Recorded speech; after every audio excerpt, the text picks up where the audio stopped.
তারা কখনো বৈষম্য শিকার হতে জানে না।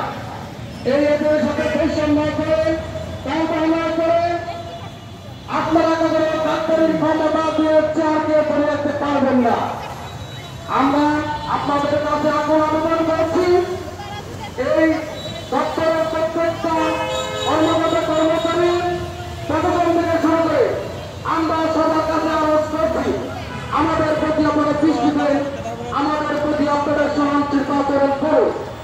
আমরা কি জন্য আসছি, কেন আসছি, কেন কাজটা প্রয়োজন, আমরা এখানে কেন আসবো, আমরা তো সেই মোতাবেক এখনো তো সেই তার বলে শিকারের মধ্যে আছি।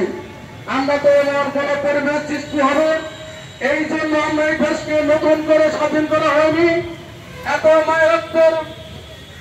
এত মায়ের বুকের সন্তান খালি করা হয়নি, লাখো শহীদ রক্তের বিনিময়ে এই দেশকে আবার আমরা এই বৈষম্য শিকার মুক্ত করে দিয়েছি।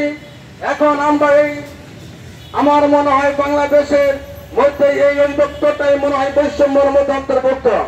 আর কোন দপ্তর আছে কিনা আমার জানা নেই। এখন মাঝখানে শুনছিলাম যে এই অপেক্ষমান তালিকা নাকি জনপ্রশাসন থেকে তারা বন্ধ করে দিয়েছে, কিন্তু জনপ্রশাসন থেকে আবার সেই প্রজ্ঞাপনটি জারি করে দিয়েছে। বিভিন্ন দপ্তর, পরিদপ্তর, অধিদপ্তর, সচিবালয়, মন্ত্রণালয় প্রত্যেককে তার অপেক্ষমান তালিকা দেওয়ার জন্য সেই 10 কর্ম দিবস চলে গেছে আজ থেকে 3 থেকে 4 মাস আগে। এখনো তারা কানে তোলা লাগিয়ে এসি রুমে বসে তারা হাহা করতেছে। এর বিনিময়ে কি আপনারা কেন অপেক্ষমান তালিকা অনুমোদন পাওয়ার পর দিচ্ছেন না? যে পোস্টগুলো খালি আছে অপেক্ষমান তালিকায়, সেগুলো তাদের জন্য আপনি নতুন করে নিয়োগের প্রজ্ঞাপন দিয়েছেন।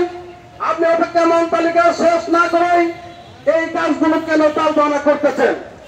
চট্টগ্রাম ডিজি স্যার, আপনি আমাদের কথাগুলো শোনেন, আমাদের কাছে আসুন।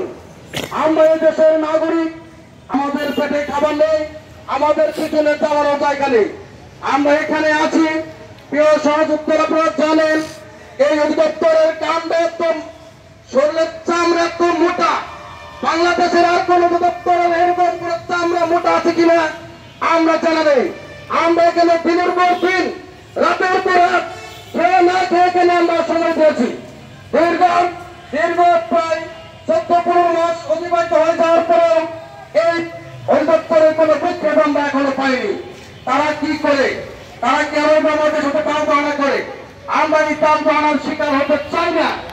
কেউ সহযোগিতা ভাই, আপনারা ব্যানারকে টান টান করে ধরে রাখবেন।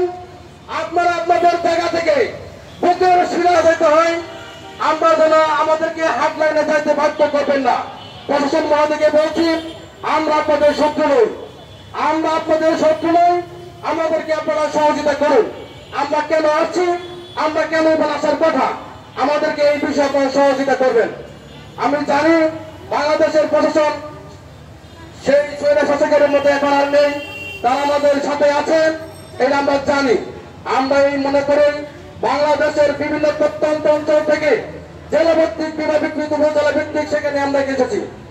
এই আপনারা জানেন এই অধিদপ্তরের সমস্ত বাংলাদেশের আনাচে কানাচে জেলা পর্যায়ে, উপজেলা পর্যায়ে হাজার হাজার শূন্যপদ খালি থাকা সত্ত্বেও তারা নিয়োগের নামে টেন্ডার করে বাণিজ্য করে, কিন্তু অপেক্ষমান তালিকার নামে তাদের কোনো খবর নেই। তাদের কান, তাদের এই দপ্তর চামড়া একটু মোটা, যা আমরা কখনো অন্য কোনো